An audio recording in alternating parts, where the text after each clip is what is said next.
Edi Suhriyadi, SSI MSI Master of Engineering. Beliau adalah dosen dan peneliti di Departemen Fisika, Fakultas Matematika dan Ilmu Pengetahuan Alam, Universitas Gadjah Mada. Bidang minat beliau itu adalah magnetic nanostructures, magnetism, and spintronics. H-index beliau untuk Scopus 22, H-index Google Scholar beliau adalah 24. Dan ini sudah sangat jauh berbeda dengan saya. H-index saya paling cuma yang Scopus baru 1. Kemudian achievement beliau, nah ini ada top 5 dosen UGM untuk jumlah publikasi internasional bereputasi Q1 atau Q2 di tahun 2021 sampai 2025. Kemudian juga merupakan dosen berprestasi di bidang penelitian untuk Universitas Gadjah Mada tahun 2024. Untuk pendidikan beliau yaitu adalah lulus S1 dari Universitas Gadjah Mada, kemudian beliau lanjut S2 di Universitas Gadjah Mada, dan kemudian S2 lagi, bener Pak? Betul ya? S2 lagi di Waseda University di Tokyo, Jepang. Ya. Ya. Mungkin bukan temannya Jerome ya Pak ya? Yang pertama, yang terhormat para pejabat jajaran BPM, UIN Sunan Kalijaga Jogja, yang kami hormati Bu Nita yang telah memaksa saya ya untuk hadir di sini ya, berbagi dengan teman-teman semuanya. Yang kami hormati juga Mas Dedi ya, yang telah menjadi moderator dan mengantarkan acara siang hari ini, pagi hari ini sampai nanti siang. Dan juga yang kami hormati dan banggakan teman-teman semuanya peserta acara pendampingan penulisan ilmiah yang di-arrange oleh BPM. Ya, senang sekali saya hadir di sini. Terima kasih Bu Nita yang telah sekali lagi memaksa saya untuk hadir di sini, dan saya tidak terpaksa, tapi saya dengan senang hati hadir di sini. Ya, ini sebenarnya sudah agak lama juga saya nggak kesini ya. Kalau main sih udah sering. Kemarin ikut pengukuhan Bu Susi ya, tapi kalau datang berbagi itu mungkin sebelum pandemi. Jadi sudah cukup lama gitu ya. Ya, jadi mohon izin Bapak Ibu semuanya, saya berdiri di sini ya. Ini berapa hari saya berdiri di sini? Sampai jam berapa nanti sendiri? Jam 12-an Pak. Enggak, kalau sesi saya masa jam 12 malam. Sesi saya 12 itu acara sepenuhnya sampai saya diberi waktu berapa lama? Kalau sesi ini sampai setengah. Oke. Berarti sekitar 1,5 jam ya. Alhamdulillah. Ya, saya akhirnya 3 hari di sini. 1,5 jam ya. Baik. Mohon maaf Bapak Ibu, saya suka bercanda ya. Ciri khas orang Madura itu suka bercanda. Ya, jadi saya awali dengan slide pertama kita, yaitu menulis itu gampang. Ya, menulis itu gampang ya, gampang. Yang bermasalah itu adalah motivasi sebenarnya. Ya, karena ya kalau motivasi sudah tidak ada ya pasti kita akan mencari berbagai alasan ya. Sibuk, nggak ada dana, gitu, nggak ada waktu dan segala macam. Baik, ya. Jadi ini diskusi kita pada pagi hari ini, scientific writing dan publikasi. Jadi secara umum nanti saya akan coba sharing ya tentang bagaimana kita menulis yang mempersiapkan draft gitu ya, dan hingga bagaimana kemudian kita melakukan publikasi. Nah, karena sekalian basah Bapak Ibu, jadi mungkin nanti saya akan banyak sharing tentang jurnal penulisan untuk jurnal-jurnal internasional bereputasi. Ya. Sekalian basah kalau begitu, biar kita ada bekal sedikit ya bagaimana kita menyiapkan draft untuk publikasi di internasional jurnal yang bereputasi gitu ya. Oke, nah ini outline kita ya. Jadi memang sangat banyak ya. Jadi kalau kita bicara tentang scientific writing dan publikasi itu banyak. Jadi ada 7 ya, ada 7 tema atau subtema yang mestinya harus disampaikan secara utuh. Dan oleh Mas Dedi saya dipaksa untuk menyampaikan ini semuanya hanya dalam waktu 1,5 jam. 1,5 jam. Ini mesti 3 hari. Bisa dibayangkan waktu 3 hari dikemas 1,5 jam. Tapi oke, nggak apa-apa. Semoga meskipun sedikit ya, sebenarnya kita belajar scientific writing itu tidak perlu lama-lama. Kenapa? Ya, ada 2 hal yang ingin saya sampaikan sebagai fondasi Bapak Ibu. Ya, jadi mohon dicatat ya, pertama yang muda-muda ini ya. Jadi ada 2 yang menjadi fondasi ya, ketika kita ingin memulai menulis. Yang pertama adalah bahwa menulis itu learning by doing. Jadi kalau Bapak Ibu ikut acara semacam ini, dan ini sudah yang kedua, maka silahkan keluar. Sudah nggak perlu lagi. Ya, sudah nggak perlu lagi ikut gitu. Sudah nggak perlu lagi. Karena setelahnya ya menulis. Karena yang paling efektif itu agar kita menjadi penulis yang handal ya learning by doing. Belajarnya sekali aja, sekali pertemuan. Setelahnya perbanyak menulis, dipaksa untuk menulis. Jadi kalau kita malas menulis ya tidak mungkin kita akan menjadi penulis yang handal. Apalagi kita menargetkan publikasi di jurnal-jurnal yang berputasi. Dan kita, Bapak Ibu yang saya hormati, ketika kita memutuskan untuk menjadi dosen, maka sebenarnya kewajiban tridharma itu sudah melekat dalam diri kita hingga pensiun. Sebagai apapun kita nanti kan sepanjang perjalanan karir kita itu pasti kita akan dapat berbagai amanah ya. Ya Bu Nita sekarang kepala pusat apa gitu, mungkin 2 tahun lagi jadi ketua BPM kan kita nggak tahu, 5 tahun lagi jadi rektor. Misalnya begitu. Sebagai apapun, tapi bahwa sebagai apapun kita bahwa tridharma itu ya pasti melekat ya. Maka penelitian publikasi itu mestinya menjadi dunia kita ya. Itu ya fondasi yang pertama. Fondasi yang kedua adalah kalau kita ingin menulis yang baik dan mempublikasikan jurnal-jurnal yang bagus, ya harus ada data basisnya. Harus dimulai dengan riset yang bagus. Kenapa? Karena publikasi yang baik, publikasi yang bagus ya, itu didasari atau diawali dengan riset yang bagus. Gak mungkin kita bisa menulis yang bagus, apalagi menargetkan ke publikasi jurnal nasional yang berreputasi tanpa memulainya dengan riset yang bagus. Jadi basisnya data. Jadi data yang bagus ya berarti riset kita yang harus bagus. Dan di antara indikator riset yang bagus itu rajin. Yang malas risetnya belum tentu dapat data yang bagus, apalagi yang malas-malas riset. Jadi ya good scientific papers itu ya berasal dari good research. Nah itu ya 2 fondasi ya. Pertama yang saya sampaikan. Pertama adalah menulis itu learning by doing. Ikut sekali saja cukup, habis itu banyak nulis gitu ya. Kemudian yang kedua, ketika kita termotivasi untuk menulis dan mempublikasinya dalam jurnal yang bagus-bagus, maka ya dimulai sejak awal kita memulai research. Oke, nah ya ini karena pengantar ya, jadi tadi di outline kan pertama pengantar ya. Jadi kalau pengantar ya saya mau izin ngomong apa saja lah ya, namanya pengantar kan.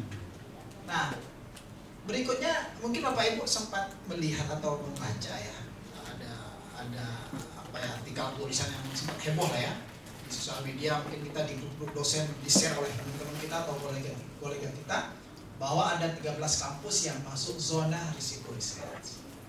Tulisan, terutama ini dari publikasi ya, publikasi banyak yang fraud segala macam.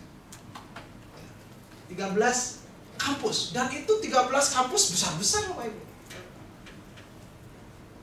Ada yang masuk kode merah dan orange. Yang besar apa mana? UGM, ITB, UI masuk semuanya. Kenapa ya? Karena biasa ya dalam di komunitas kita ya para dosen selalu menerima lah di grup WA itu tulisan-tulisan yang terkait dengan ya, sampai pada satu kesimpulan memang akhirnya banyak ya atau kita jumpai ya kasus di mana publikasi atau tulisan dipublikasikan tanpa ada integritas dan seterusnya. Fraud ya.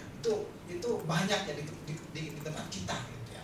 Sehingga karena kita sudah terbiasa baca itu ya, ketika mendengar respon Kemendikbud terkait dengan ini ya, kita tidak kaget. Ya. Jadi masalah terbesar kita ini sebenarnya, apa sih motivasi kita menulis dan publikasi? Dan ini penting ya, jadi mohon izin Bu Gita ya, saya sampaikan di awal ya, karena kalau udah nulis itu gampang lah, nanti saya 1,5 jam ya, jadi nanti materi menulisnya 15 menit terakhir aja. Terakhir saja ya. Ya. Jadi sebenarnya apa sih motivasi kita menulis dan publikasikannya? Dan ini penting Bapak Ibu, kenapa? Karena efeknya kemana-mana. Ya, efeknya kemana-mana. Di antaranya misalnya seberapa lama atau seberapa panjang ketahan fight kita gitu ya, untuk terus menulis. Karena di tengah ini ya, tuntutan atau kewajiban kita untuk riset dan nulis selalu ada godaannya ya. Tahu-tahu baru saja konsentrasi udah dihubungi Kaprodi untuk menjadi task force penyusunan akreditasi. Ya kan? Ya itu, aduh, padahal baru saja mau mulai fokus gitu ya, sudah didistrak oleh masuk tim task force akreditasi, asiin pula, aduh. Tahu aja. Ya, dan panitia ini, panitia itu, panitia penyambutan mahasiswa baru macam-macam. Ya, jadi maka nanti daya juang kita gitu ya, padanya kembali kepada motivasi.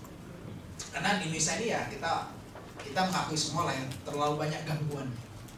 Ya, kita banyak hal yang membuat kita tidak bisa fokus. Tapi ketika kita punya motivasi yang bagus, gitu ya, maka ya insya Allah ini akan tetap menjadi penyemangat kita ya untuk terus riset dan menulis dan mempublikasikannya dalam jurnal-jurnal yang bagus-bagus. Oke. Nah,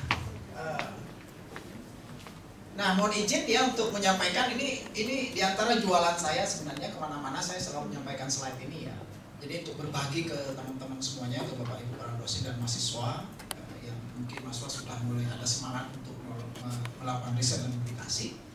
Ya bahwa yang utama itu riset publikasi itu sebenarnya yang berkualitas beretika ya, itu menjadi tanggung jawab moral kita. Ya kenapa? Karena begitu kita memutuskan untuk jadi dosen, maka tidak akan melekat. Nah itu kan ada nilai, ada moralitas yang harus kita jaga sebenarnya. Bahwa ya kita harus riset, bahwa kita harus mempublikasikan riset kita. Kemudian yang lain-lain masih yang utama ya itu dalam rangka kita mungkin membangun ada tanggung jawab ya, untuk membangun atmosfer saintifik yang bagus di lingkungan kita. Kenapa? Karena tiap tahun kita selalu mendapatkan anak-anak muda ya, yang kita cetak mereka ya, kemudian berinteraksi dengan berbagai hal yang kita siapkan. Nah, di antara yang paling penting adalah bagaimana kita membangun iklim saintifik yang bagus. Sehingga anak-anak kita ini, anak muda ini keluar sudah terpapar hal yang positif di komunitas kita atau lingkungan kita. Nah, yang lainnya itu bonus Bapak Ibu. Yang lainnya itu bonus ya. Naik H-index itu bonus aja, itu bonus, jangan dijadikan yang utama ya. Karena kalau yang utama nanti gak naik-naik, kita males publikasi. Ini saya publikasi kok naik-naik H-index kita gitu. Udah males ya.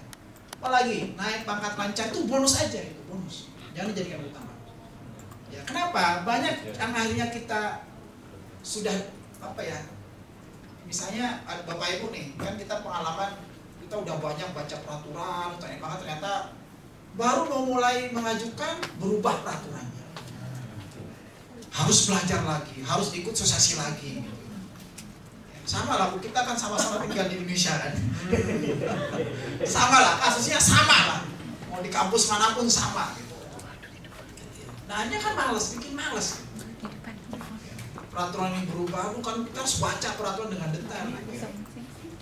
Ya, akhirnya kalau motivasi kita itu ya membuat kita malas gitu. Ya sudah, ngapain juga aplikasi peraturan juga ganti, susah ganti.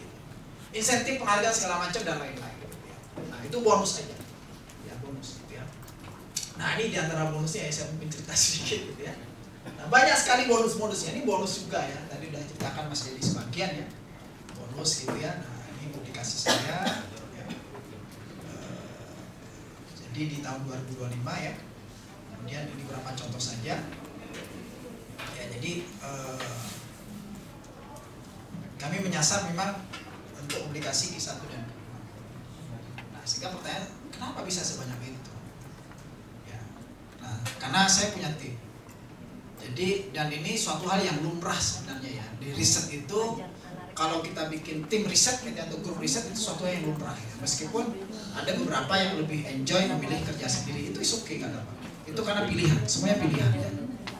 Ya, ada yang suka dengan riset tim, ya ada yang suka sendirian. Nah, ini diantara beberapa kegiatannya. Nah, baik Bapak Ibu, saya mulai dari impact factor dulu ya. Jadi ada kualifikasi ya, mungkin saya ingin berbagi di sini. Kita mengenal selama ini istilah kuartil, dan kita mengenal impact factor. 2 itu ya. 2 itu yang kemudian kita anggap di antara yang punya reputasi ya. Jadi kalau kita ingin melihat reputasi satu jurnal internasional, maka saya sarankan kita melihatnya secara komprehensif. Ya. Tidak hanya sekedar kita melihat kuartilnya saja, karena kuartil itu hanya satu sisi saja. Kenapa? Karena kalau kita melihat satu aspek saja, bisa jadi kesimpulan kita parsial, ya, parsial. Kenapa? Misalnya, oh ini belum ada kuartilnya, ini baru Q4, berarti jurnalnya kurang bagus. Akhirnya kan kesimpulannya begitu. Karena kita melihat tidak komprehensif. Nah, agar kita adil, agar kita lebih fair, maka saya ingin mengajak Bapak Ibu semuanya menilai satu jurnal yang nanti akan menjadi destinasi Bapak Ibu mensubmit artikel, kita melihatnya secara komprehensif. Ya. Oke, yang pertama impact factor. Ya. Kenapa impact factor saya taruh di slide pertama dan slide kedua nanti baru kuartil gitu. Karena umur impact factor itu jauh lebih tua dibandingkan kuartil. Nah, di Indonesia ya karena kita taunya Scopus ya, maka yang terkenal adalah kuartil. Dan memang marketing Scopus luar biasa, sehingga seolah ini menjadi Tuhan yang baru bagi kita di dunia kampus. Apa-apa Scopus, apa-apa Scopus, apa-apa Scopus gitu. Boleh nggak? Boleh, tapi jangan parsial melihatnya ya. Karena sekali lagi kalau parsial, maka kesimpulan kita akan parsial juga. Karena bisa jadi dia tidak terindeks Scopus ya, bisa jadi ini contoh ekstrim, tapi dia punya impact factor, maka dia juga masuk dalam kategori jurnal yang bereputasi bagus. Impact factor ya. Jadi yang pertama impact factor ini dikeluarkan oleh WOS Web of Science ya. Jadi mungkin Bapak Ibu kalau selama ini mungkin banyak bergelut di Scopus, punya ID di Scopus, silakan bikin ID juga di WOS ya, sehingga artikel Bapak Ibu nanti masuk ke database-nya WOS gitu. Nah, WOS itu menilai satu jurnal adalah dengan impact faktornya. Jadi seberapa punya impact ya jurnal tersebut ya. Nah, cara menghitungnya ya seperti ini ya. Jadi sitasi ya, jumlah sitasi dalam berapa tahun dibagi publikasi gitu ya. Dan kalau Bapak Ibu yang punya yang diberi tugas untuk mengawal meningkatkan reputasi universitas, itu kan ada versi QS, ada versi PHE misalnya. Nah, itu kan ada satu penilaian disebut sebagai station per faculty. Jadi itu nilai jumlah dosen di tempat Bapak Ibu, kira-kira citasinya berapa. Nah, dari sini menghitungnya. Nah, ini contoh Nature ya. Nature itu faktornya di atas 40. Di atas 40. Memang ini Nature, jurnal Nature memang paling tinggi. Oke, kemudian ada H-index ya. Ini juga melekat pada jurnal, kemudian kuartil. Ini punya Scopus. Ya, jadi kuartil 50 top ya, 50 top ya, berarti Q1. Jadi dia terbagi ya, jadi 25% top itu di atas itu Q1. Parameternya banyak untuk masuk ke top 25% di atas.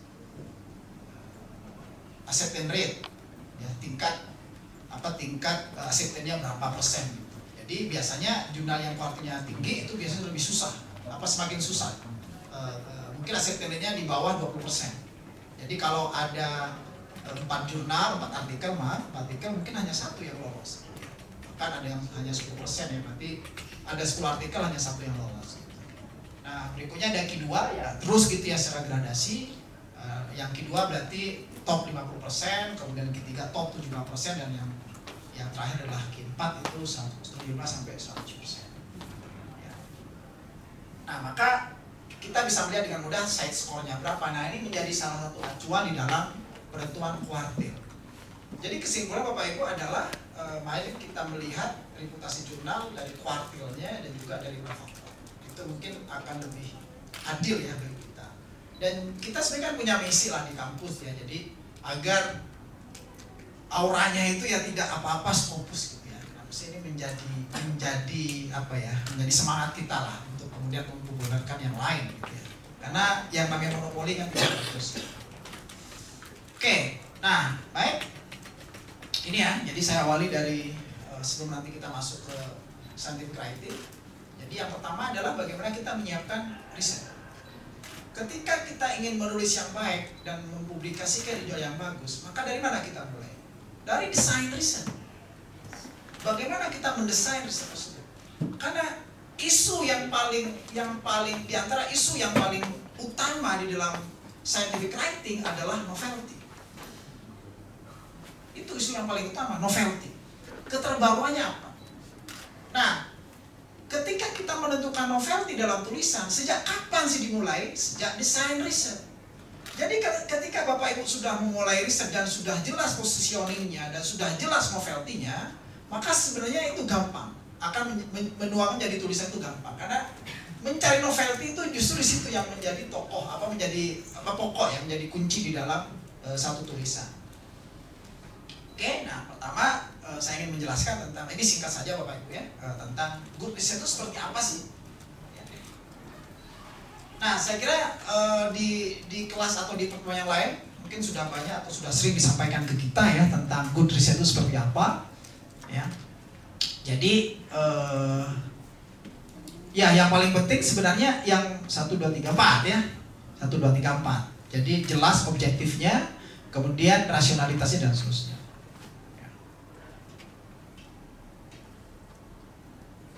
Nah, tambahannya adalah ya seperti open mind ya, kemudian replicable. Jadi antara isu yang sering disampaikan kepada kita kalau kita mendesain satu riset atau kita riset adalah replicable atau reproducibility-nya bagaimana? Apakah bisa dibuat ulang? Jadi kalau orang lain membaca artikel kita atau membaca desain riset kita, kemudian dia meniru, maka pasti dia akan mendapatkan hasil yang sama. Itu namanya replicable. Nah, itu diantara parameter yang kita harus pastikan bahwa dalam riset kita itu ada itu. Ya. Jadi sekali lagi, kalau misalnya kita udah riset dan kita udah publikasikan, orang lain baca dan orang lain misalnya meniru entah untuk keperluan apa, jadi ada metodologi yang kemudian ditiru, maka dia pasti akan mendapatkan hasil yang sama. Karena kalau tidak sama berarti ada yang aneh dengan riset kita. Ya, berarti ada aspek replicable yang tidak terpenuhi. Nah, di bagian ini sebenarnya sempat pernah ada kasus yang cukup menggemparkan ya di Jepang ya. Jadi mohon maaf saya cerita di Jepang ya, karena saya cukup lama dulu di Jepang ya. Jadi ada yang bunuh diri gara-gara kasus ini. Ya, kalau kita sering baca, ada yang wibu Mbak di sini. Ya, ibu ya Mas ya. Yang pernah magang soalnya saya kami pernah magang nih. Jadi pernah ada kasus ya Bapak Ibu, hanya gara-gara replicable-nya tidak terpenuhi, sampai bunuh diri. Ya orang Jepang kan apa-apa bunuh diri, nahan malu bunuh diri. Kalau kita kuat malu ya. Sudah demo nggak bunuh-bunuh. Ya jadi ada kasus, ini luar biasa Bapak Ibu, riset di bidang stem cell, mungkin tahu ya stem cell ya, stem cell. Nah kemudian itu peneliti Riken ini top riset center di Jepang. Nah, ada kasus yang pada akhirnya membuat si ketua tim riset satu lab gitu ya, satu grup riset yang menjadi tentang stem cell itu bunuh diri. Ya, bunuh diri. Kok bisa gitu? Karena malu. Jadi malunya itu gara-gara publikasi ya. Jadi ada anggota timnya di dalam grup riset itu, ada anggota timnya yang kemudian publish ke majalah Science, ya majalah Science. Stem cell itu berarti diantara datanya kan gambar ya, gambar. gambar. Nah, itu kemudian ada yang meniru, mencoba menduplikasi dan tidak keluar hasilnya. Kontroversi lah itu. Ini jangan-jangan fabrikasi, jangan dibuat di gambar. Paham maksud saya? Jangan gambar dibuat, dicoba kok nggak keluar hasilnya, nggak sama dengan dia. Gitu. Nah, muncullah akhirnya jadi kontroversi. Itu baru kontroversi, Bapak Ibu. Kontroversi itu kan masih tanda tanya kan. Ini jangan-jangan publikasinya atau gambarnya digambar, difabrikasi, bukan hasil yang sebenarnya, bukan hasil mikroskop misalnya. Nah, karena kontroversi malu si ketua timnya, padahal yang first authornya adalah anggotanya tadi. Ya, dia sebagai PI, sebagai principal investigator dia malu malah dia bunuh diri. Nah, masalah replicable ya. Nah, oke. Nah, ini contoh-contoh ini apa? Kegiatan yang lain ya untuk mendukung kegiatan riset. Baik. Saya mulai dari how to design research. Ya, jadi sekali lagi ini penting. Kenapa? Karena ketika kita ingin memulai publikasi, maka kita mulai dari sini. Pastikan ada novelty, gap dan segala macam. Itu dari sini kita desainnya. Ya. Urusan nulis gampang sebenarnya. Kenapa nulis gampang? Ah, sekarang kan sudah banyak software ya. Gampang gitu. Boleh nggak? Boleh. Ya. Boleh. Yang penting basis datanya sudah ada. Apa yang yang kita ceritakan ada, udah masukin ke software. Itu yang dilakukan oleh grup riset saya. Yang penting jelas positioningnya dan tulis dalam bahasa Indonesia, masukkan ke software, keluar versi bahasa Inggrisnya, dirapikan pakai Grammarly, keluar lebih bagus, baru saya review. Cepat. Baik, jadi pertama how to design research-nya. Nah, yang pertama adalah ini diagramnya Bapak Ibu ya, diagramnya. Pertama kita akan melakukan identifikasi ya, broad area of the study.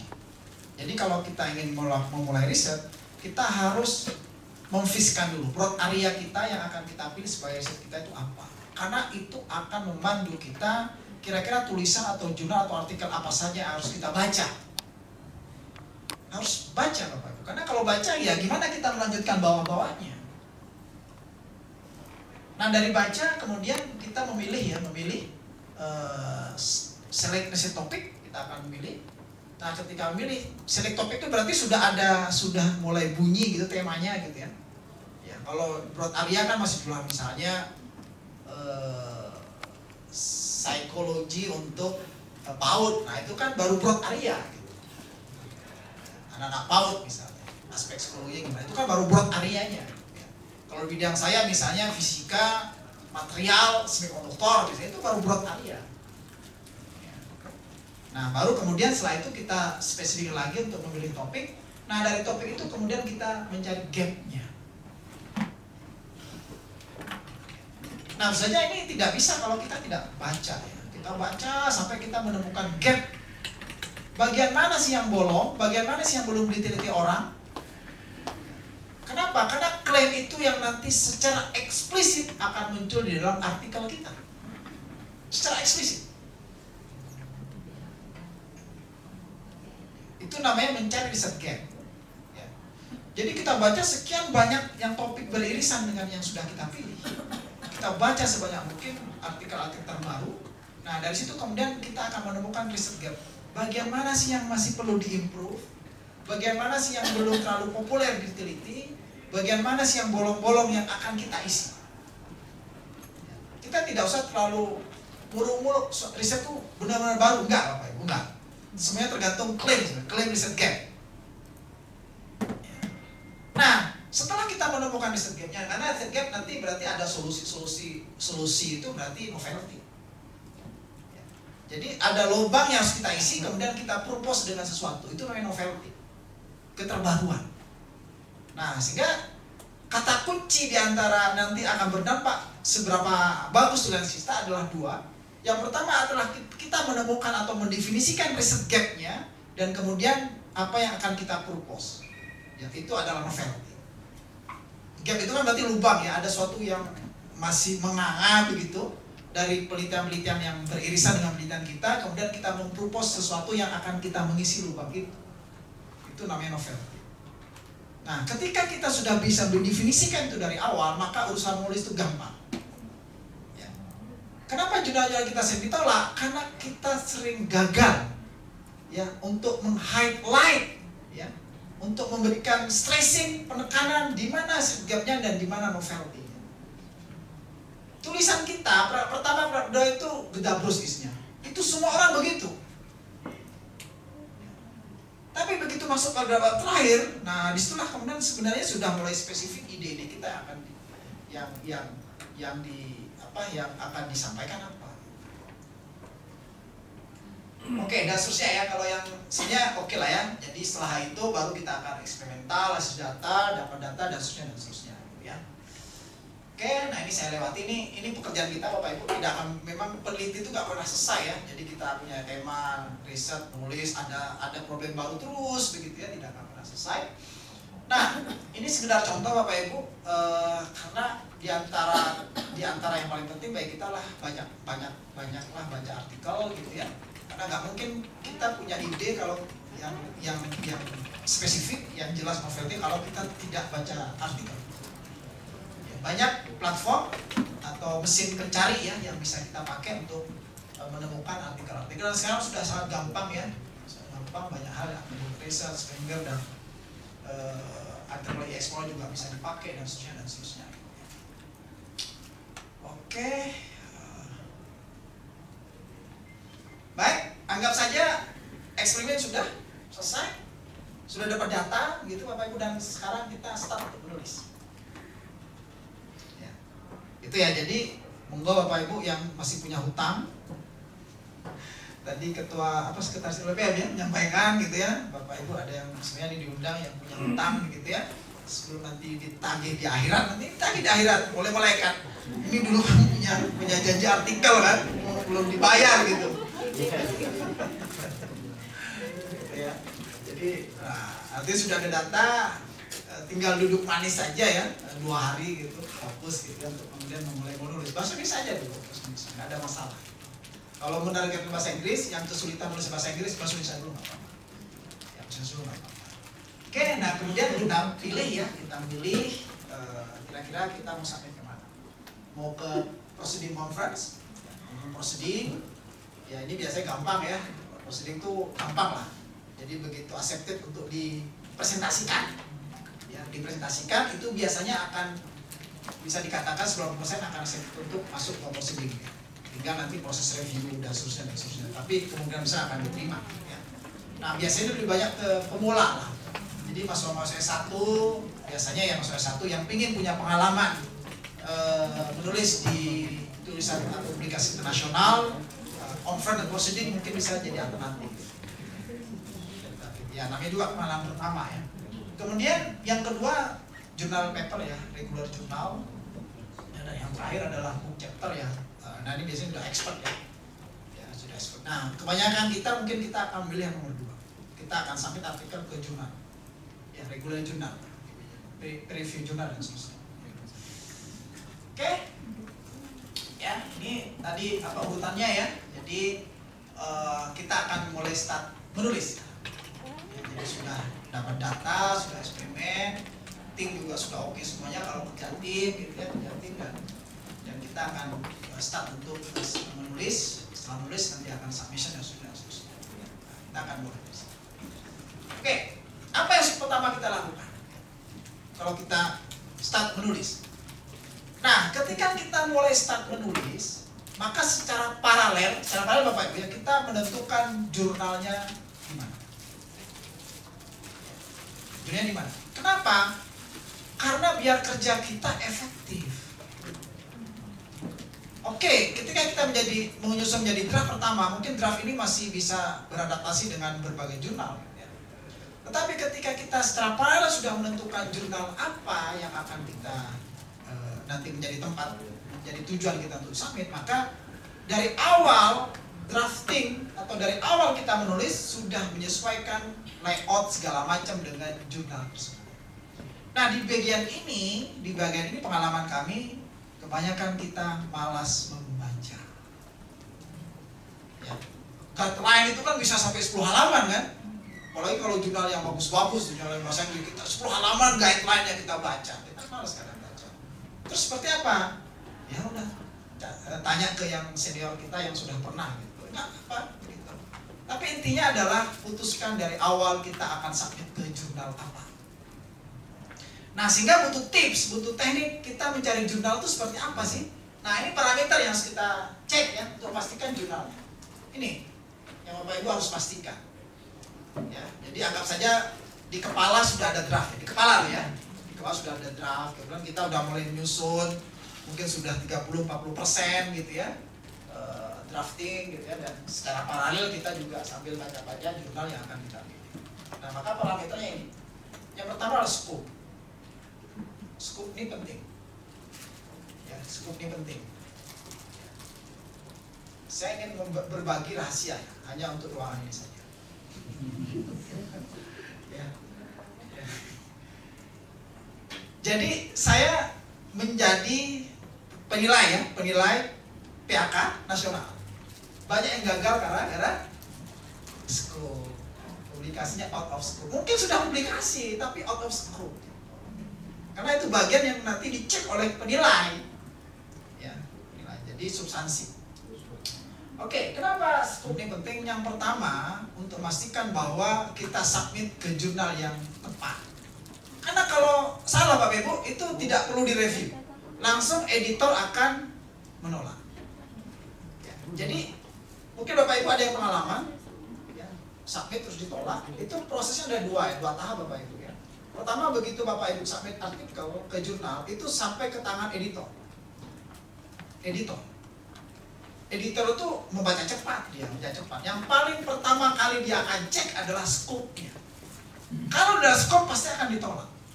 Tidak perlu dibaca, apalagi dilempar ke reviewer, nggak mungkin.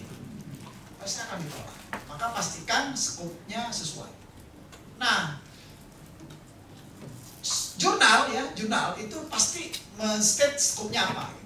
Itu membantu kita. Jadi scope ini jurnal ini, scope-nya bla bla bla bla. Bisa cukup detail, bisa satu paragraf gitu atau modelnya list gitu. Nah, itu dipastikan bahwa riset kita sesuai dengan scope. Oke, yang berikutnya itu ya, impact faktor, kuartil, dua-duanya kita lihat ya. Dua-duanya kita lihat. Ya, jadi mungkin dia tidak punya kuartil tapi punya impact faktor, enggak apa-apa.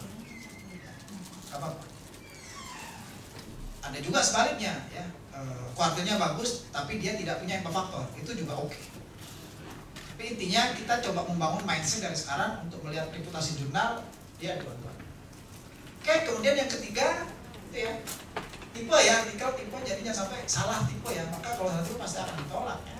Jadi ada regular, biasanya kalau kita reguler ya, regular paper.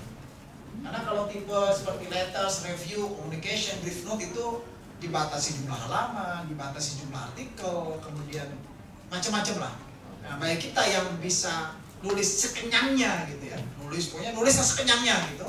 Artikelnya apa, jumlah halaman tidak dibatasi, jumlah mungkin pilih yang pertama regular paper. Nah, itu biasanya dibaca Bapak Ibu ya, tipenya regular paper kah, communication dan seterusnya. Ada rule-nya masing-masing. Nah, kemudian yang keempat adalah average time to the first decision. First decision itu apa yang maksudnya? Editor. Jadi begitu masuk, editor itu akan memutuskan apakah artikel ini akan dilanjutkan ke reviewer atau artikel ini ditendang, reject. Nah, itu pasti ada informasi average time to the first decision, dicek. Karena itu akan membantu kita memilih, jangan pilih jurnal yang lama. Kenapa? Karena belum tentu diterima. Udah nunggu 3 bulan ditolak. Nah, kalau cepat nggak apa-apa, jadi 2 minggu dapat tapi ditolak, nggak apa-apa kan, tinggal resubmit ke jurnal yang lain. Ditolak lagi 2 minggu, resubmit lagi.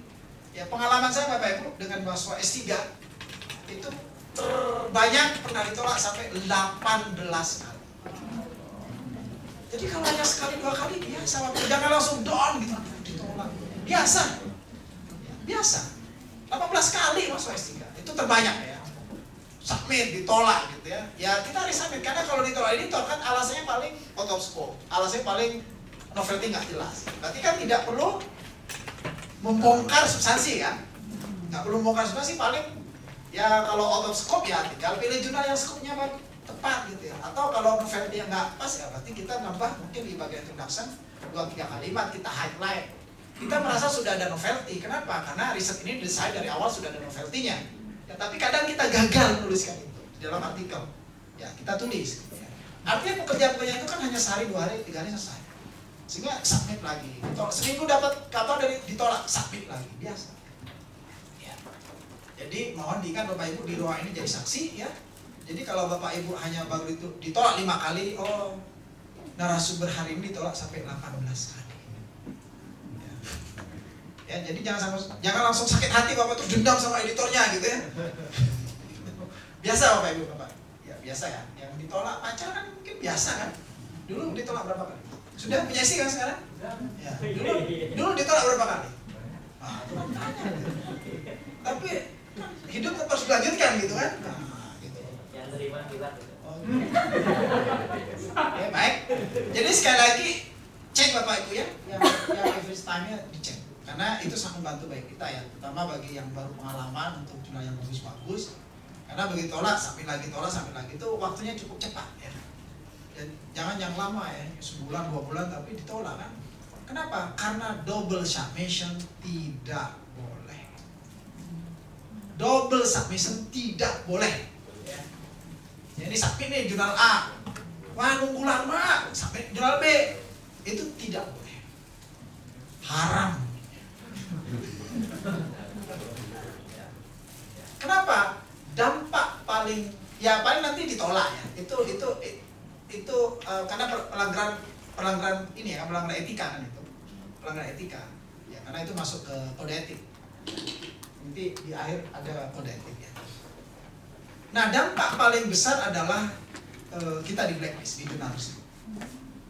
Ya, di jurnalisme kita di blacklist ya. Jadi mau submit atas nama grup kita dan grup kita yang sepanjang ada nama kita ditolak.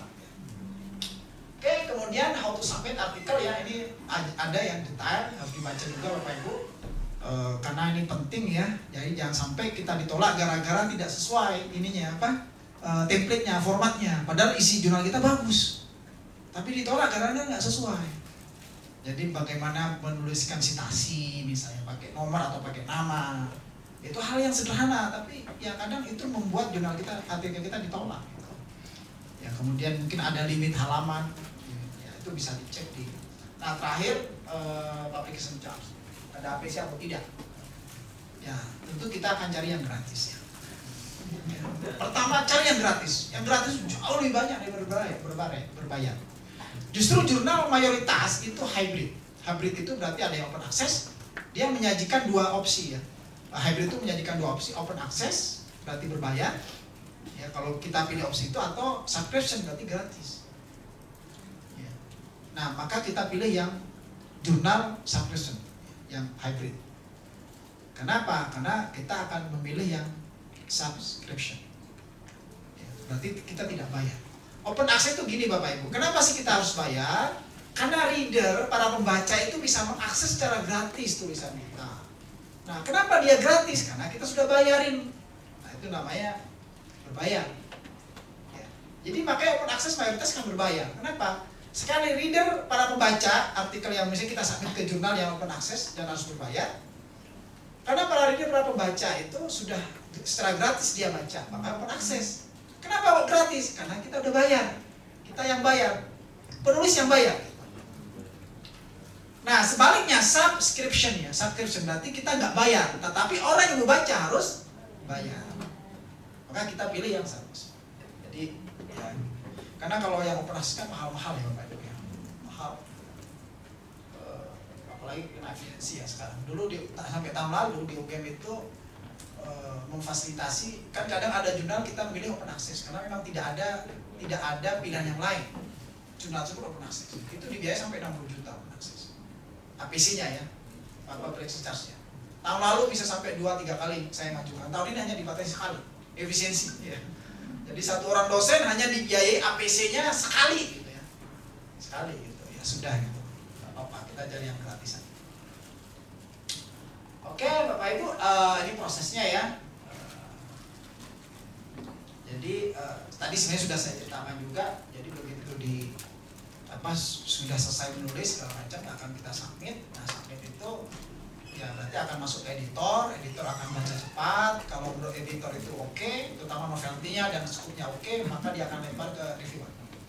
Nah, kalau sudah under review, berarti sudah dibaca oleh reviewer, itu berarti sudah ada kesempatan, sudah ada peluang lah, paling tidak 50% lah. 50% ini kemungkinan diterima. Tapi kalau masih di tangan editor itu belum aman. Ya, masih di tangan itu belum aman, dan seterusnya ya, dan seterusnya sampai nanti kita dapat review, kita review dan seterusnya. Nanti kita akan bahas. Oke,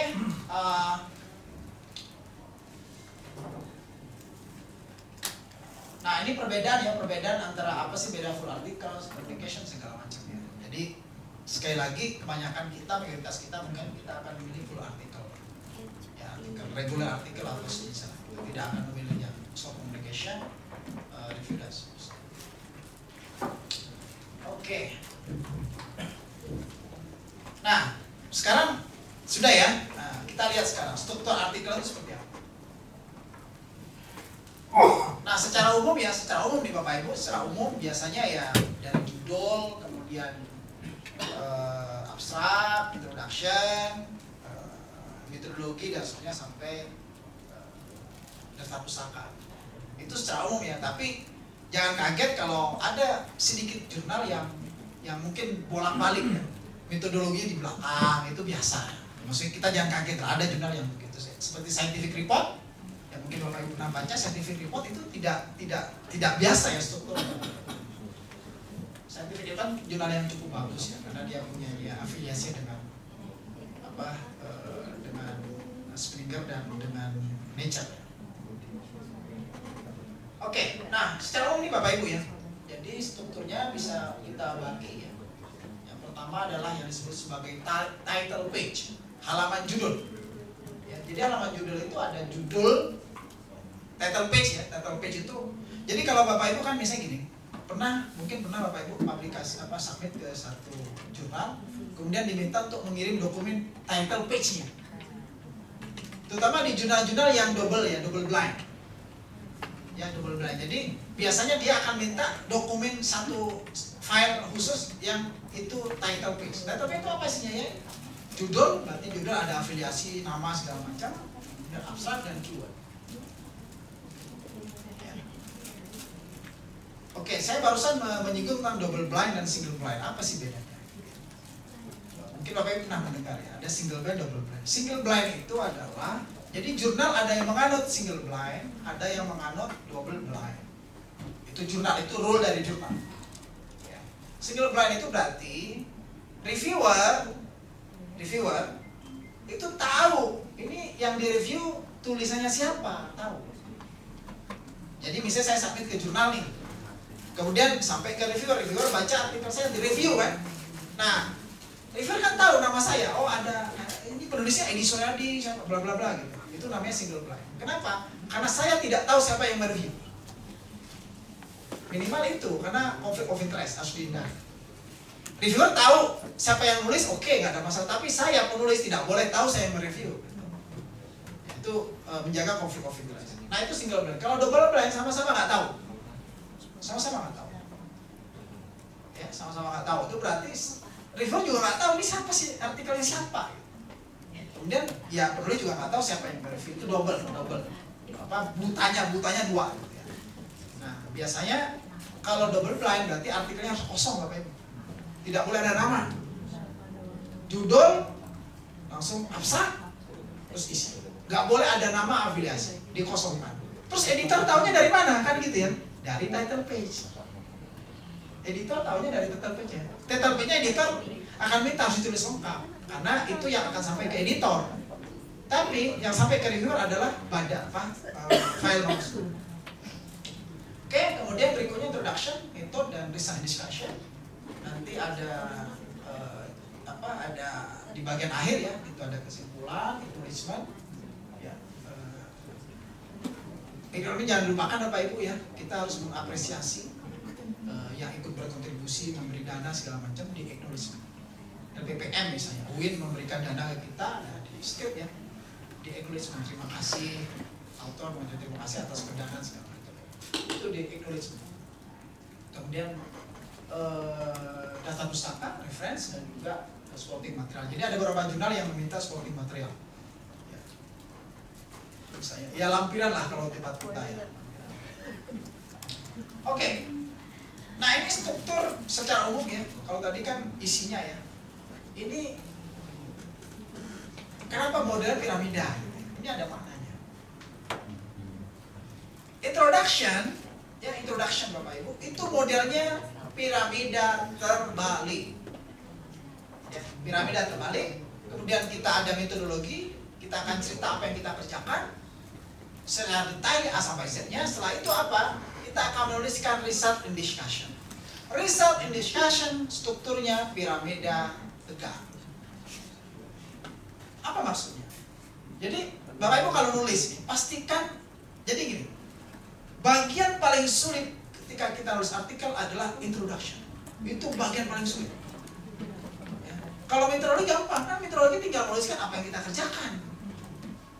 Ya. Result in discussion ya apa yang kita dapatkan, kita tuliskan. Data kita ceritakan trennya seperti apa, kemudian di balik tren kita cerita argumentasinya apa dengan beberapa referensi segala macam. Tapi yang benar-benar ngarang, itu introduction. Sehingga saya mengawal masa bimbingan saya lebih banyak ke introduction. Saya mengawal masa bimbingan saya, jadi diskusi segala macam, membuat struktur tulisan, saya lebih banyak waktu atau lebih banyak energi dihabiskan untuk introduction. Karena ujung tombaknya di introduction. Nah, maka pastikan strukturnya piramida terbalik. Apa maksud piramida terbalik? Ya, kita akan start dari pengetahuan secara umum tentang topik. Nah, biasa 1-2 paragraf pertama kita akan cerita ya. Dalam 10 tahun ini telah dilakukan banyak penelitian. Kita ngedam terus lah di situ. Ya, dicerita lah gitu, tren, teknologi, macam-macam yang di bidang kita ya. Itu diceritakan tuh 1-2 paragraf. 1-2 paragraf. Nah, setelah itu kemudian ada beberapa yang kemudian Assalamualaikum warahmatullahi wabarakatuh. Mohon perhatian kepada pimpinan, seluruh pegawai, dan sivitas akademika Universitas Islam Negeri Sunan Kalijaga, Yogyakarta.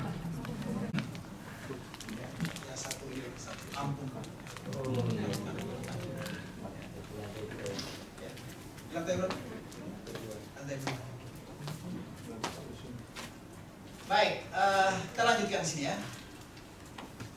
Jadi setelah ada permasalahan, jadi biasanya kan 1-2 paragraf pertama isinya yang general ya Bapak. Kita akan mengatakan tren teknologi segala macam di bidang kita, tren riset, kemudian isunya seperti apa. Baru kita setelah itu masuk ke paragraf berikutnya dan permasalahan secara umum ya, isu-isu yang masih menjadi masalah di bidang tersebut ya. Nah kemudian setelah itu progres. Jadi di masalah tersebut maka ada banyak orang yang mengerjakan, si A mengerjakan ini, si B mengerjakan ini, itu namanya studi literatur. Nah itu biasanya agak-agak paragraf terakhir. Nah setelah kita menyajikan progres, nah dari yang tadi banyak sekian peneliti itu kerjakan gitu ya, kita ceritakan gapnya apa, itu namanya rumusan masalah. Gapnya apa, lubangnya apa, ada bagian yang mungkin masih masalah, ada bagian yang mungkin masih perlu dilanjutkan, ada bagian yang mungkin masih perlu diisi. Nah itu namanya permasalahan, rumusan masalah, gap, riset gapnya. Nah itu setelah itu baru kita masuk novelty dan bagian terakhir adalah fokus. Jadi 2 paragraf terakhir adalah gap, kemudian novelty yang kita usulkan apa dan tujuannya apa. Nah kalau udah tujuan itu kan sudah sangat-sangat spesifik. Fokus riset kita itu apa? Itu spesifik. Nah, maka lancip di bawah. Piramida terbalik. Jadi tidak boleh terhambur Bapak Ibu ya, paragraf pertama general, paragraf kedua spesifik, paragraf ketiga general lagi, nggak boleh lompat-lompat gitu. Harus mengerucut ya.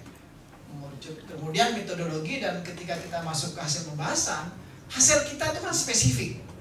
Karena unik, karena hanya kita yang punya data, karena kita yang melakukannya. Tapi argumentasi dan deskripsi yang kemudian kita bangun harus bisa dibawa ke kesimpulan yang sifatnya umum. Kan begitu. Nah, nanti endingnya adalah di kesimpulan. Kesimpulan itu selalu ada statement di bagian-bagian akhir. Selalu kita bawa ke yang isu yang sifatnya general, bahkan masa depan. Nah, maka piramidanya tegak. Ya, jadi di bagian ujung, di bagian bawah yang isinya kesimpulan itu harus mencerminkan isu-isu yang sifatnya global, harus bisa menjawab isu-isu yang sifatnya umum. Nah, maka dibuatlah piramidanya tegak. Oke ya. Nah ini di bagian akhir biasanya objektif, selalu objektif. Sehingga kalau Bapak Ibu menulis paragraf terakhir karena isinya objektif, maka aneh kalau masih ada sitasi. Ya, introduction selesai, kalimat terakhir ada sitasinya, aneh. Berarti belum patuh pada piramida terbalik. Kalau ada sitasi berarti kan masih menyangkut pekerjaan orang, berarti belum unik, belum fokus, belum spesifik apa yang kita kerjakan. Oke, nah itu. Jadi sudah masuk ke objektif atau masuk ke fokus atau masuk ke umum dan seterusnya. Nah, research discussion terbalik, spesifik general, ya. Oke. Baik, itu ya. Kemudian pertama, baik.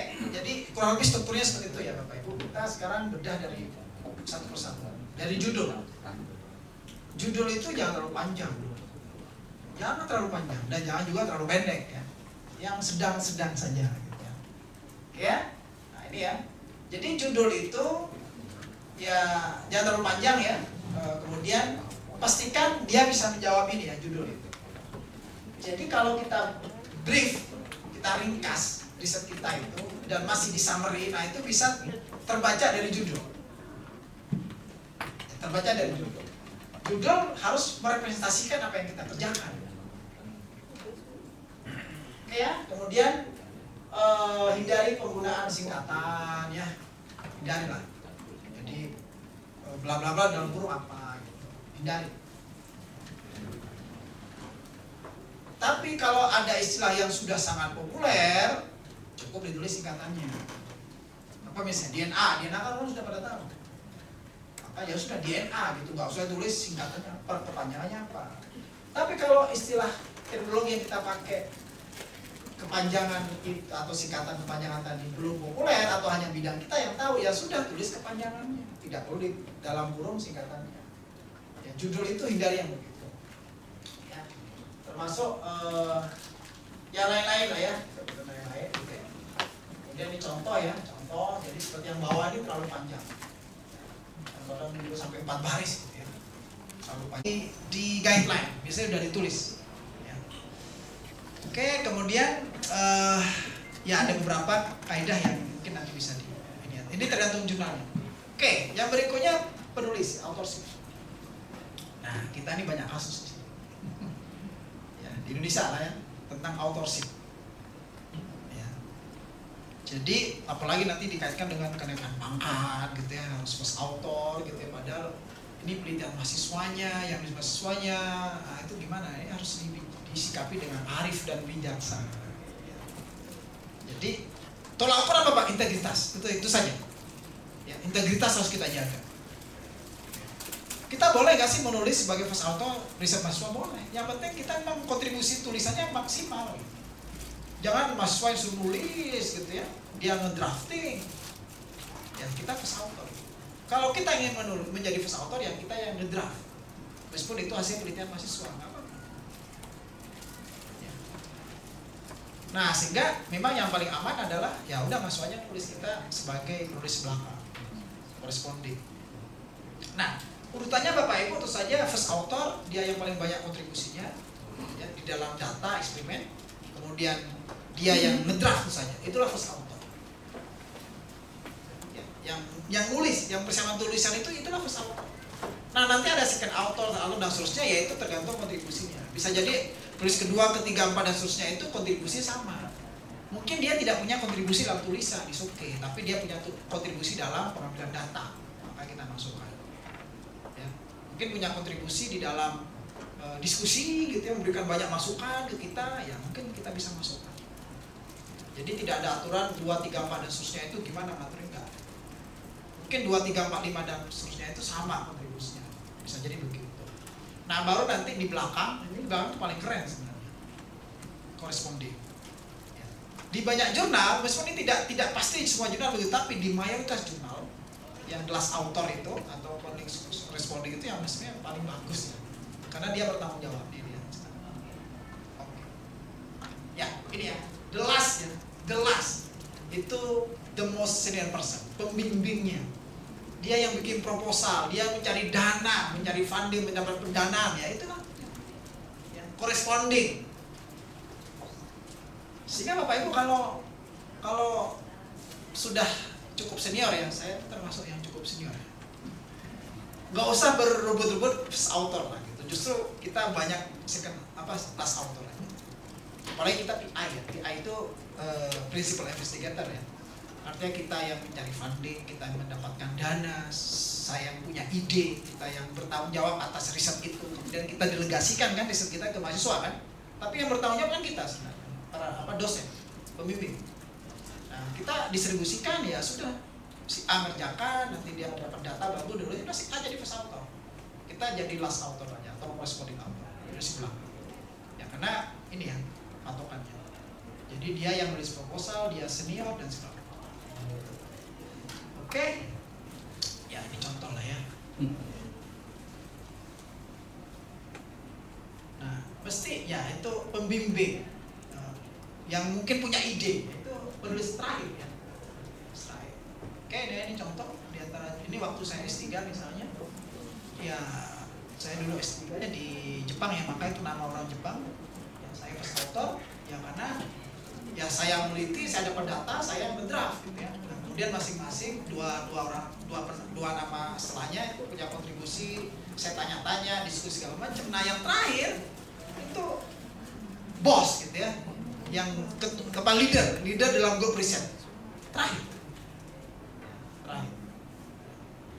itu. Dan ya ini sekali lagi Bapak Ibu banyak kasus ya di tempat kita, sehingga kita harus arif lah gitu ya, kita tetap jaga terus integritas gitu ya sebagai dosen dan peneliti. Jadi kalau mahasiswa yang dia sebagai yang dia nulis sudah capek-capek, udah mahasiswa kita jadi first author tidak apa-apa. Jangan kemudian istilahnya diambil alih gitu ya, kemudian dosanya jadi first author. Oke, berikutnya setelah itu afiliasi, oke, sesuai dengan afiliasi kita masing-masing. Dan kemudian keyword ya, kata kunci.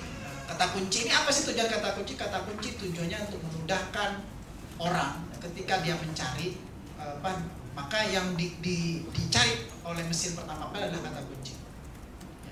Dan biasanya kata kunci dibatasi, ada yang 4, ada yang 5 maksimal. Dan tidak boleh judul jadi kata kunci apa adanya. Oke, mungkin ada sebagian dari yang terminologi yang di judul masuk kata kunci itu boleh, silakan, tapi tidak persis di judul. Intinya itu ya, jadi memudahkan orang lain untuk mencari, itulah kata kunci. Oke, abstrak. Abstrak secara umum biasanya bentuknya past tense gitu. Bentuk pas karena ada sesuatu yang sudah abstrak itu kan yang kita ceritakan ya, kita ceritakan sesuatu yang sudah lampau. Ada banyak kasus jurnal itu biasanya bentuknya past tense ya, bentuk-bentuk lampau karena sesuatu yang sudah kita kerjakan hasilnya. Nah, nanti di bagian terakhir baru bentuknya present ya. Kenapa? Karena itu selalu dibawa ke isu-isu yang sifatnya umum, masa depan segala macam. Di kalimat terakhirnya begitu. Jadi jangan terlalu lugu nulis abstrak apa adanya. Harus bombastis abstrak, terutama di kalimat terakhir. Bawa ke isu yang sifatnya general, bawa ke isu yang sifatnya prospektif di masa depan. Harus bombastis begitu. Oke, jadi abstrak itu kan isinya kalau secara umum ada 3 ya. Ada 3. Yang pertama adalah tentang ide. Itu 1-2 kali yang pertama lah. Ide kita apa sih yang akan kita tuangkan? Isunya apa? Kemudian yang paling banyak kan hasil ya. Hasil yang sifatnya representatif kita ceritakan. Itu mungkin bisa 3 atau 5 kalimat tersendiri tengah gitu ya. Itu paling banyak. Nah, baru di akhir nanti kesimpulan satu kalimat, apa kesimpulannya, ditambah kalimat terakhir. Jangan sampai hanya kesimpulan titik. Tambah 1 kalimat terakhir, klaim kita terhadap riset kita itu untuk perspektif masa depannya apa. Nah itu, jadi ya harus agak bombastis sedikit. Ya. Oke, ini contoh-contoh kasus ya, contoh kasus. Bisa kita masuk ke introduction setelah abstrak ya. Jadi kalimat pertama itu selalu sifatnya general Bapak Ibu. Jadi isu-isu di bidang industri seperti apa, di bidang teknologi sesuai dengan bidang kita apa dan seterusnya ya. Dan seterusnya baru nanti di bagian akhir, di paragraf terakhir itu yang kanan bawah ya, kelihatan nggak ada in the present study the aims bla bla bla. Jadi yang kita usulkan itu tujuannya apa, fokusnya apa dan seterusnya. Oke. Metodologi. ini kadang ditulis dalam satu paragraf sendiri, dalam satu bagian tersendiri. Kadang ada yang tulis subsection ya, section metodologi dan riset dan metodologi penelitian begitu. Ada subsection lagi, materialnya apa, metodenya apa, sebenarnya apa. Atau boleh tidak perlu subsection itu boleh, bebas, tergantung nanti dibaca guideline seperti apa. Parameternya yang paling penting Bapak Ibu, metodologi itu adalah ketika tadi sudah sampaikan, ketika orang lain baca, maka dia bisa mengerjakan hal yang sama. Ya, tidak boleh ada yang disembunyikan, ya. Tidak boleh ada yang disembunyikan. Oke, nah itu parameter dari metodologi. Ya, harus detail ya, harus detail. Materialnya apa, kemudian metodenya apa, kemudian pengumpulannya seperti apa dan seterusnya. Oke ya, nih. Nah itu kata kuncinya ya. Jadi ada replication. Jadi pastikan apa yang kita tulis itu ya memang ketika orang lain ingin mengerjakan yang sama pasti dia dapat hasil yang sama. Oke, kemudian hasil dan pembahasan ya, ya, research discussion. Nah ini bisa jadi menjadi satu section ya, research discussion, bisa juga dua subsection, research ada lagi discussion. Nah sebenarnya research discussion tidak terlalu sulit ya, tidak sulit introduction. Ya. Apa sih yang kita ceritakan? Berarti data, grafik. Kalau bahasanya grafik atau gambar, kita cerita apa sih yang kita ceritakan biasanya? Paling kan tren ya. Oh trennya begini dan seterusnya. Nah kadang kita lupa untuk membangun argumentasi. Jadi jangan hanya sekedar cerita pola dari data itu apa, trennya seperti apa, jangan. Tapi bangun argumentasi. Kenapa sih bisa begitu? Nah kadang kita lemah di argumentasi sehingga ketika sampai ke reviewer dia minta penjelasan macam-macam. Bangun argumentasinya. Oke. Nah saya ingin memberikan tips Bapak Ibu menulis atau menyajikan data atau grafik gambar yang bagus. Oke. Ada 3 yang harus kita perhatikan. Ini saya tidak ingin cerita tentang deskripsinya ya, tidak ingin cerita argumentasi, tapi datanya, grafik tampilannya, tipsnya. Yang pertama adalah buatlah data atau gambar atau grafik yang standar. Standar itu maksudnya apa? Ya kadang kita terlalu lugu ya Bapak Ibu ya kan. Apa? Di antara yang paling kita populer itu pakai Excel lah misalnya. Excel disajikan apa adanya. Ya itu jangan. Apa aspek yang harus kita perhatikan? Ukuran fontnya. Kadang kita abaikan. Ukuran fontnya. Jadi harus jelas. Itu yang pertama, font macam-macam. Kan biasanya ada feature ada gambar, keterangan gambar, ada legend segala macam ya. Ada kan pasti ada font banyak sekali ya, tidak hanya keterangan gambar tapi di dalam grafik itu kan ada font. Ada tulisan ya, entah menerangkan dan segala macam. Ada angka di sumbu X, sumbu Y segala macam ya. Kita harus detail sampai ke font size-nya harus jelas. Yang sampai kemudian buram atau kecil gitu ya. Itu tidak. Itu yang pertama. Yang kedua adalah grafik itu sebenarnya kan dia bercerita ya. Betul Bapak? Betul ya? Grafik itu bercerita ya. Jadi grafik itu dia bercerita. Tapi dia bercerita dalam diam gitu. Kenapa? Kenapa dia buktinya kita menceritakan apa yang ada di grafik. Nah, sekarang kalau Bapak Ibu membuat alur cerita dari grafik. Pasti kalau kita buat paragraf, 3 paragraf gitu ya, cerita gitu ya. Pasti ada hal-hal yang kita ingin highlight ya. Betul nggak? Kan misalnya kita menulis nih 2 paragraf, kan tidak semuanya kalimat itu penting. Pasti ada bagian-bagian yang kita anggap sangat penting, berarti kita akan highlight. Caranya seperti apa? Kadang kita beli underline ya. Kadang kita cetak miring atau kita bold gitu ya. Nah, grafik pun juga begitu loh. Grafik yang bagian mana sih grafik yang gambar itu yang menurut kita itu perlu di highlight. Nah, diberi di highlight lah. Entah agak diberi lingkaran gitu ya. Terserah lah ya caranya. Yang penting di highlight. Jangan menyajikan data grafik apa adanya yang keluar dari Excel ya sudah kita sajikan itu. Harus kita highlight, mungkin dengan ada pola tertentu. Nah, ada bagian yang di sini yang ingin kita stressing di highlight Bapak ya. Di highlight itu berarti diarsir gitu ya. Mungkin ada diberi lingkaran besar gitu. Yang kedua, yang ketiga apa? Colorful. Jangan malas untuk membuat colorful ya. Harus colorful, sehingga lebih menarik ya. Ini terlepas, tips ini terlepas dari substansi ya. tapi ini terkait tampilan, penyajian. Itu sangat penting. Oke, lanjut ya. Oke, ini kesimpulan ya. Nah, acknowledgement. Oke ya. Nanti saya akan beri sedikit singgung tentang acknowledgement ya, apa bedanya dengan authorship ya. Kan sama-sama punya kontribusi, apa bedanya dengan acknowledgement? Oke, referensi ya dalam pustaka ini gampang ya, karena tinggal menyesuaikan, apalagi sekarang sudah tinggal pakai delay ya. Oke. Nah, ini contoh-contoh saja Bapak Ibu. Oke, sekarang sudah jadi ya, sudah jadi. Apabila sudah jadi, kita submit. Submit harus ada cover letter. Buat cover letter. Cover letter itu sebenarnya kita ingin men-highlight tulisan kita dan menyampaikan novelnya apa. Itu sebenarnya. Jadi cover letter itu dibaca oleh editor. Jadi kadang editor itu males lah baca, kan editor itu kan banyak menerima artikel ya. Banyak itu, tiap hari mungkin menerima puluhan. Kalau jumlahnya terkenal.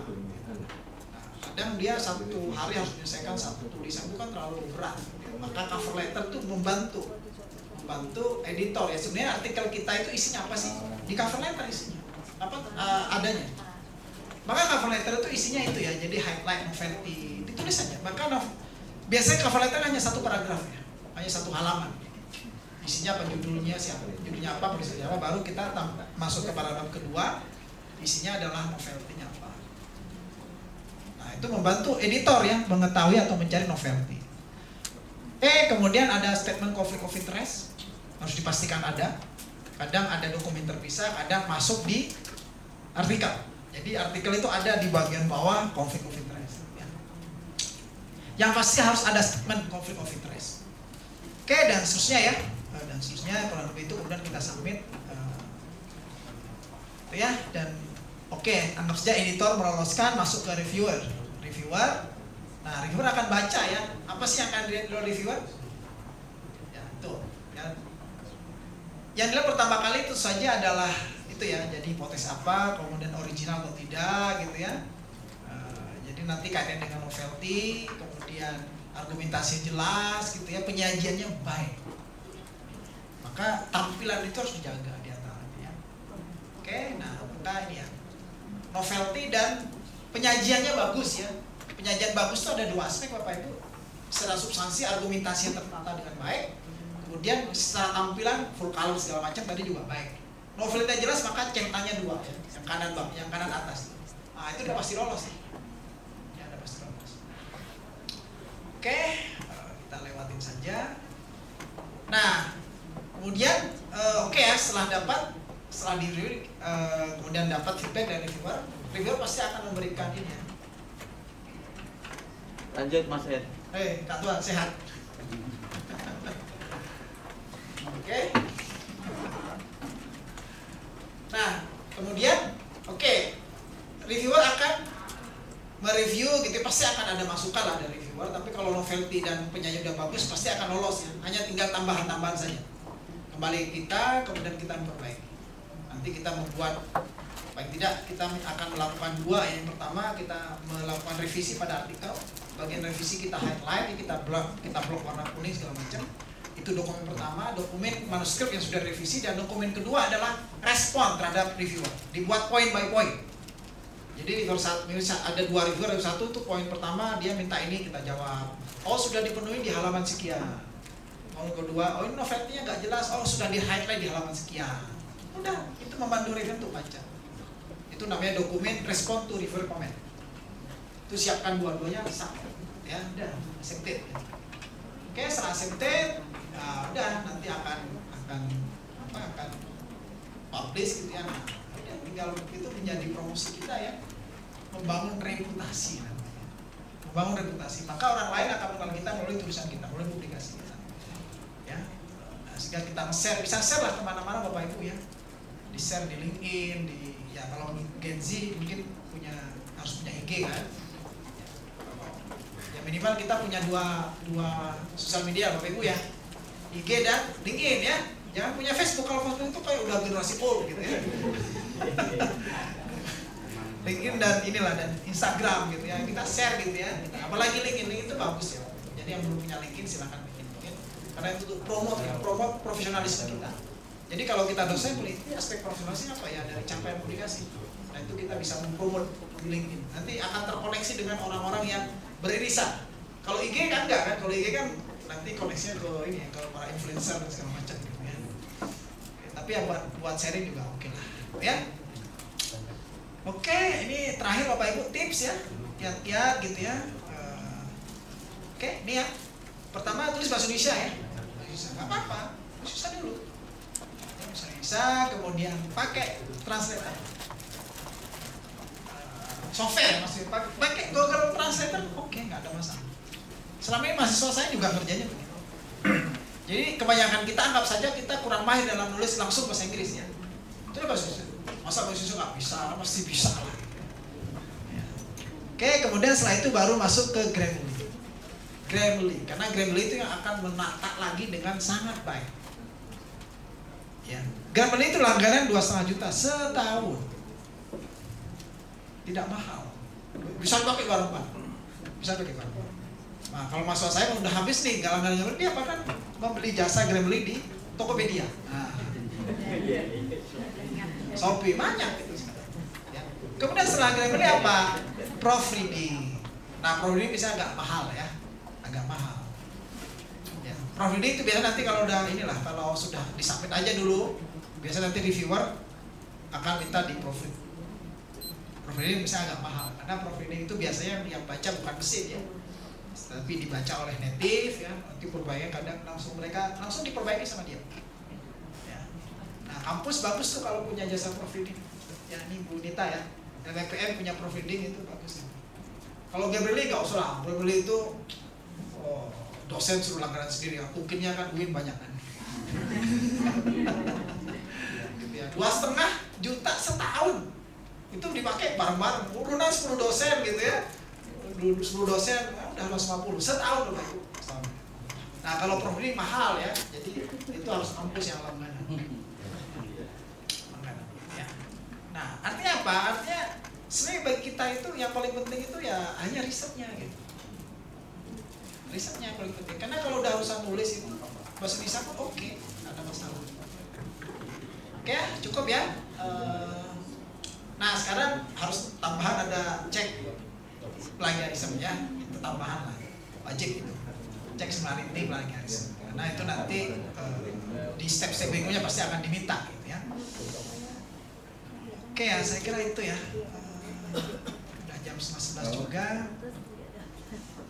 Mungkin nanti kita banyak diskusi ya. Kode etik, ya integritas sama. Oke, terakhir Bapak Ibu ya.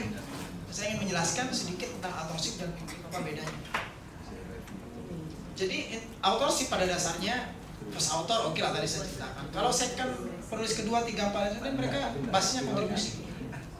Dia kontribusi, punya kontribusi baik diskusi maupun data gitu yang membantu kita, maka kita masukkan ke authorship, entah penulis 2, 3 dan seterusnya gitu. Di luar first author dan last ya, corresponding. Mereka isinya banyak nih, 2, 3 paling isinya banyak. Nah, terus bedanya dengan acknowledgement apa? Kadang acknowledgement pernah Bapak Ibu baca ya, acknowledgement itu bukan funding ya. Pernah orang kan. Terima kasih kepada si A yang telah membantu masukan, kan ada kan? Kalau funding oke lah, funding jelas masuk acknowledgement ya. Terima kasih kepada LPPM mungkin yang telah memberikan dana, itu maksudnya. Tapi ini personal. Orang. Apa sebenarnya dengan authorship? Authorship, jadi nama yang ada di authorship dengan nama orang yang ada di acknowledgement kurang lebih sama. Sama-sama punya kontribusi terhadap tulisan-tulisan. Bedanya adalah nama yang ada di authorship berarti dia bertanggung jawab terhadap isi tulisan. Nama yang ada di acknowledgement dia tidak bertanggung jawab terhadap isi tulisan. Itu bedanya. Sama-sama punya. Jadi misalnya nih ada si A membantu saya running data, tapi kok dia tidak dimasuk di authorship, tapi hanya di terima kasih kepada si A yang telah membantu running data dan analisisnya segala macam. Tapi masuk tulisan berarti apa? Berarti dia tidak bertanggung jawab terhadap isi tulisan. Sehingga kalau ada masalah kelak di tulisan itu ya, ada masalah integritas segala macam, yang kena semua autornya, tapi acknowledgement aman. Nah itu. Nama yang tadi dia dia tidak bertanggung jawab. Nah itu sering terjadi Bapak Ibu kalau, dan ini biasa ya sebenarnya, saya ingin cerita kasus dan ini biasa kalau di luar negeri ya. Dan di kita kadang karena baperan jadi nggak biasa. Jadi misalnya ya, saya punya kolega di luar negeri. Jadi riset, kemudian saya minta untuk diukurkan sama dia datanya segala macam, kemudian dikirimlah data itu dimasukkan ke artikel saya. Kolega ya. Berarti dia masuk di authorship kan? Karena sudah punya ini kan, punya kontribusi dari awal, diskusi segala macam sampai punya data analis masuklah authorship. Masuklah si A itu, orang luar itu masuk ke dalam daftar tulis. Nah, maka setelah kita susun, yang pertama kita lakukan kita kirim ya. Kita kirim untuk dimintai masukan kan? Itu biasa ya, kita kirim ke kolega kita, ini artikel udah jadi, udah matang. Minta tolong dicek sebelum kita submit. Diceklah sama dia. Tidak bersepakat. Ya, biasa kan? Dia tidak setuju dengan tulisan argumentasi salah. Saya kekeh. Enggak, ini udah benar, alasannya gini-gini, berdebat gitu kan, nggak ketemu. Akhirnya apa yang terjadi? Kalau di kita apa? Ngambek. Nah, ini hebatnya profesional orang di luar ya. Oke Pak Edi, silahkan disubmit sesuai dengan argumentasi, tapi saya tidak bertanggung jawab. Nama saya cukup dimasukkan ke Inggris. Bagus ya? Bagus. Kalau di kita nggak udah. Kalau ada perdebat dengan bimbing 1, bimbing 2, ya jadi korban mahasiswa kan. Oke, baik itu ya yang saya sampaikan Bapak Ibu semuanya, karena sudah jam setengah ini sebenarnya banyak yang saya lewati ya, tapi semoga nanti kita bisa bertemu lagi di rumah yang lain dan mungkin kita bisa berkaya dengan diskusi. Waktu saya kira ke Mas Denny. Assalamualaikum warahmatullahi wabarakatuh. Waalaikumsalam warahmatullahi wabarakatuh. Terima kasih Prof. Edi atas pemaparan materinya.